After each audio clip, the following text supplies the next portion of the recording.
তারেক রহমান ও লুৎফুজ্জামান বাবর সহ ২১ August grenade হামলা মামলার সব আসামির খালাসের রায় আপিলেও বহাল। একই দিনে একই ম্যাজিস্ট্রেটের ৩ আসামির জবানবন্দি নেয় অস্বাভাবিক, গ্রেনেড হামলা মামলায় আপিল বিভাগের পর্যবেক্ষণ।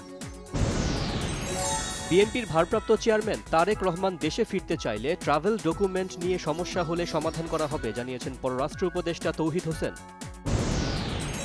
মানবতা বিরোধী আইসিটি অ্যাক্টের আওতায় কারো বিরুদ্ধে অভিযোগ গঠন বা চার্জ দাখিল হলে নির্বাচনে অংশ নিতে পারবেন না। জাতীয় পার্টির চেয়ারম্যান জি.এম. কাদের এবং তার স্ত্রী শেরিফা কাদেরের বিদেশ যাত্রায় নিষেধাজ্ঞা আদালতের। শেখ হাসিনা ও তার ছেলে জয়ের বিরুদ্ধে রেড অ্যালার্ট জারির পদক্ষেপ নিতে পুলিশকে দুদকের চিঠি।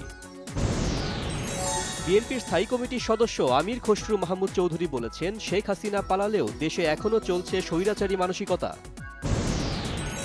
প্রশাসনে ঘাটতি মেরে থাকা শেখ হাসিনার লোকেরা অন্তর্বর্তী সরকারকে ব্যর্থ করতে চায়, অভিযোগ বিএনপির সিনিয়র যুগ্ম মহাসচিব রুহুল কবির রিজভীর। বিএনপির ভাইস চেয়ারম্যান শামসুজ্জামান দুদু বলেছেন, নির্বাচনকে বাধাগ্রস্ত করতেই জাতীয় পার্টি ও গণ অধিকারের মধ্যে সংঘর্ষ।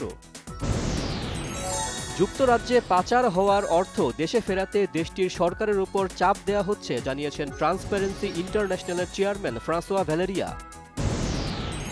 টিআইবি নির্বাহী পরিচালক ডক্টর ইফতেখারুজ্জামান জানিয়েছেন, আওয়ামী লীগ আমলে দেশ থেকে ২৪০ বিলিয়ন মার্কিন ডলার পাচার হয়েছে। গণমাধ্যমের সাথে কমিশনের দীর্ঘদিনের আস্থার সংকট দূর করা জরুরি বলেছেন কমিশনার আনোয়ারুল ইসলাম সরকার।